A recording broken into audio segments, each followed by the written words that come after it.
Hello everyone, and welcome to Train Talk. Today we are going to talk about the General Electric GEVO series of freight locomotives. These are without a doubt the most common locomotives out on the main lines of North American railroads today, and certain models can be seen in countries all around the world such as Brazil, Australia, and China. So let's get started. What is a GEVO? GEVOs are freight locomotives built by General Electric. They are part of GE's Evolution series of locomotives, hence the name GEVO.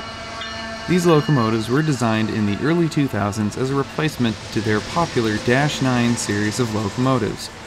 One of the main purposes for the GEVO was to build a locomotive that would meet the then-new Environmental Protection Agency's Tier 2 standards for diesel engine particle emissions. Demonstration locomotives were completed in 2003, and the first orders for railroads were built starting in 2005.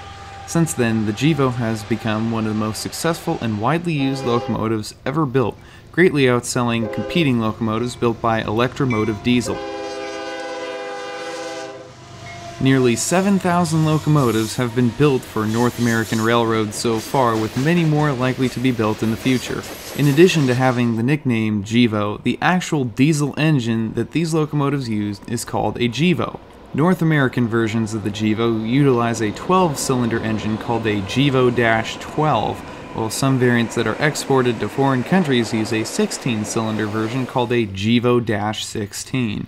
Locomotives range in horsepower from 4,000 to 6,200, and they are designed to reach a top speed of about 70 miles per hour. There are also alternating current and direct current versions of the locomotive, which we'll talk more about in a minute. All variants have two 3-axle trucks. Externally, GEVOs look quite similar to their predecessors, the C44-9 and the AC4400 locomotives.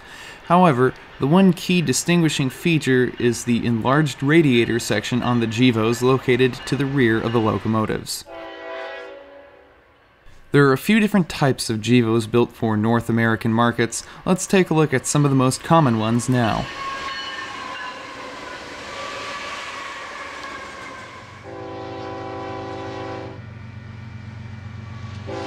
The ES44AC and ES44DC were the first types of GEVOs to be built. They are both essentially the same type of locomotive, the only difference being that one uses AC traction and the other uses DC traction. The locomotive model numbers are relatively easy to break down, and they follow a similar notation to earlier GE-built locomotives. The ES stands for Evolution series. The 44 indicates that these locomotives have 4,400 horsepower, and the AC and DC refer to alternating current traction or direct current traction respectively. There are also 4,000 horsepower versions of the ES44DC that have been built for certain railroads. These have the model number ES40DC to indicate the horsepower difference. Many of these have since been upgraded to 4,400 horsepower. The ES44AC and DC locomotives have been purchased by many different North American railroads, with the AC traction version outselling the DC traction version by more than double.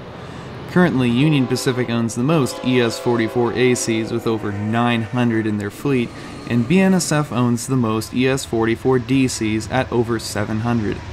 While these locomotives are still in production, they are slowly being phased out in favor of newer, lower-emitting versions.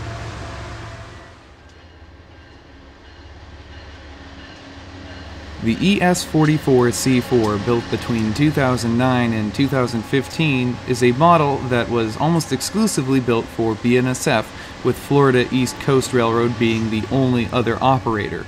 They are quite similar to the ES44AC, however there is one major difference. The middle of the 3 axles on each truck does not have a traction motor. It is unpowered.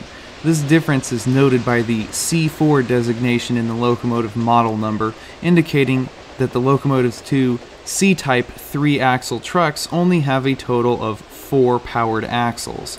ES44C4s were designed to replace older locomotives on high-speed intermodal trains on BNSF's transcontinental rail line between Los Angeles, California and Chicago, Illinois, but they are often seen on other trains as well.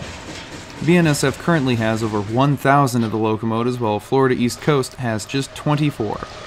Externally, these locomotives are identical to the ES44AC and ES44DC locomotives.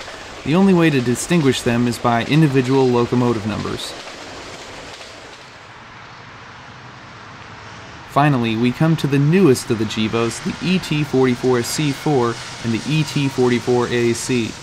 Introduced in 2015, these are more or less just modernized versions of the ES44C4 and ES44AC locomotives designed to meet the United States Environmental Protection Agency's Tier 4 emissions standards.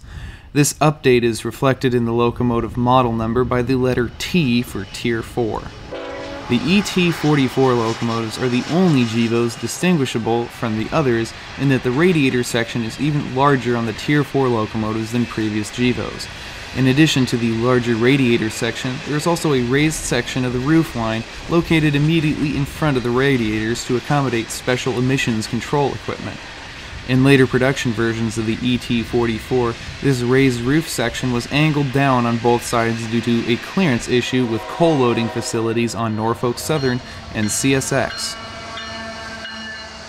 The General Electric GEVO has been one of the most influential series of locomotives built in the modern railroading era.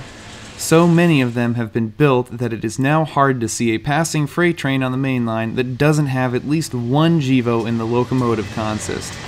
General Electric has hit the sweet spot in locomotive design, being able to turn out a now well-proven product with hundreds of millions, if not billions, of rail miles logged over the last 10 years. With the highly successful production of the GEVO, GE has climbed to the top of the tower of modern freight locomotive building, a spot that they will likely keep for a long time. And with more and more older locomotives being retired and GEVOs going through a new transition to become even more efficient and low polluting, the GEVO is a locomotive not likely to disappear for many years to come.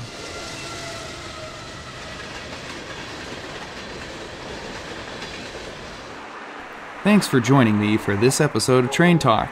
If you enjoyed the video, or if you have any thoughts to share on this or any future episode of Train Talk, please leave those below. Until next time, I'm Mike Armstrong. I'll see you down the line. Thanks for watching.